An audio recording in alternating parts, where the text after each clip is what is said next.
Welcome to my YouTube channel study with Kapil sir. Students, आज हम 128वां संविधान संशोधन विधेयक, जिसे हम नारी शक्ति बंधन विधेयक भी कहते हैं, के बारे में विस्तार से चर्चा करेंगे। नारी शक्ति बंधन विधेयक, जिसे हम 128वां संशोधन विधेयक कहते हैं, भारत के प्रधानमंत्री नरेंद्र मोदी ने संसद के एक विशेष सत्र बुलाने का आह्वान किया, क्योंकि आप जानते हैं कि प्रधानमंत्री ही राष्ट्रपति को संबोधित कर विशेष सत्र बुलाने के लिए आहूत करते हैं, क्योंकि विशेष सत्र विशेष मौके पर ही बुलाया जाता है। जैसे कि आप जानते होंगे कि आज़ादी के 50 वर्ष जब पूरे हुए तब यह सत्र बुलाया गया था। इस साल भी यह सत्र बुलाया गया, और जिसे संसद का विशेष सत्र कहते हैं।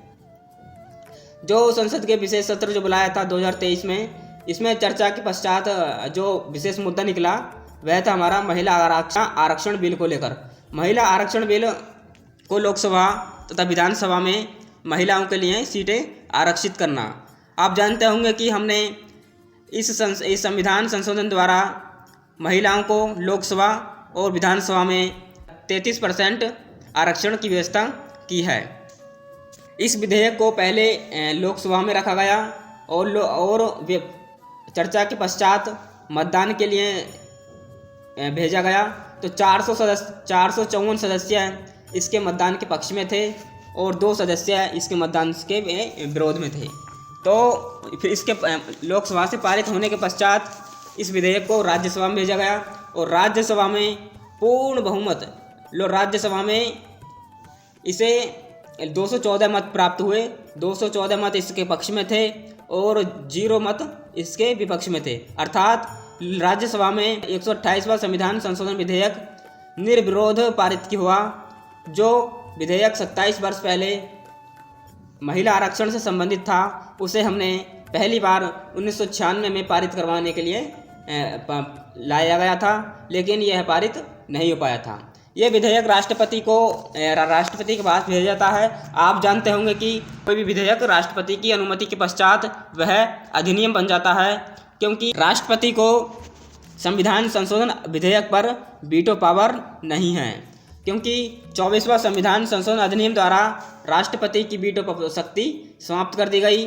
राष्ट्रपति संविधान संशोधन विधेयक पर हस्ताक्षर करने के लिए बाध्य हैं। मैं आपको यहाँ पर बता दूं कि विधेयक और अधिनियम में क्या अंतर है। जब कोई विधेयक उसे कहते हैं जब वो दोनों सदनों से पारित होता है और राष्ट्रपति की अनुमति प्राप्त नहीं होती है। लेकिन यदि किसी विधेयक को राष्ट्रपति की अनुमति प्राप्त हो जाती है तो वह विधेयक अधिनियम बन जाता है, एक्ट बन जाता है। तो दोस्तों, चलते हैं अपनी स्लाइड की तरफ। तो राष्ट्रपति द्रौपदी मुर्मू ने 29 सितंबर को संविधान के 128वें संशोधन विधेयक को मंजूर दे दी है, और जो ये विधेयक था, इस विधेयक को लोकसभा तथा राज्यसभा में पारित करवाया गया।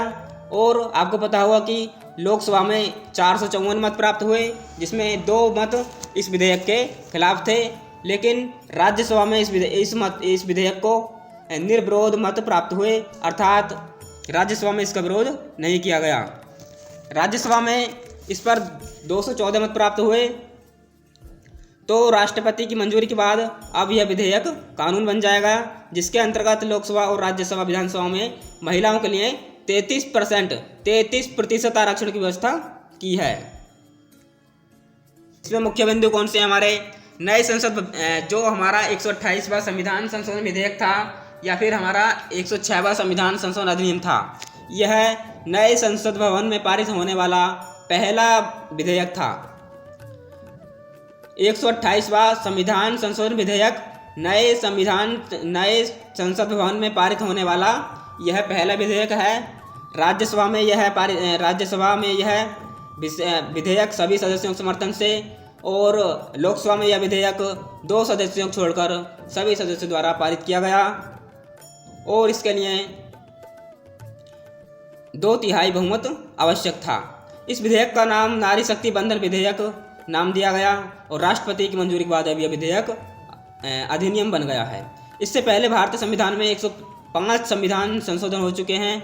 यह भारतीय संविधान का 106वां संविधान संशोधन है, जिसके तहत 334 भारत के संविधान में आर्टिकल 334A जोड़ा गया और नया अनुच्छेद प्रभावी होने के पश्चात 15 वर्षों की अवधि के लिए लोकसभा में आर्टिकल 330A, राज्य विधानसभा में आर्टिकल 332A और दिल्ली विधानसभा में आर्टिकल 339AA में संशोधन किया गया, जिसमें महिलाओं के लिए हमने 33% आरक्षण की व्यवस्था की है और आरक्षण की अवधि संसद के द्वारा आगे भी बढ़ाई जा सकती है। इस विधेयक के लागू होने के बाद होने वाली जनगणना के प्रकाशन में आरक्षण प्रभावी होगा। जनगणना के आधार पर महिलाओं के लिए सीट आरक्षित करने हेतु परिसीमन आयोग का गठन किया जाएगा। अनुसूचित जाति और जनजाति के लिए मौजूदा कोटे के अंदर इन जातियों की महिलाओं के लिए 33% आरक्षण व्यवस्था की है। तो दोस्तों, आपको वीडियो अच्छी लगी हो तो वीडियो को लाइक, चैनल को सब्सक्राइब जरूर करें। मिलते हैं नेक्स्ट वीडियो में, तब तक के लिए जय हिंद।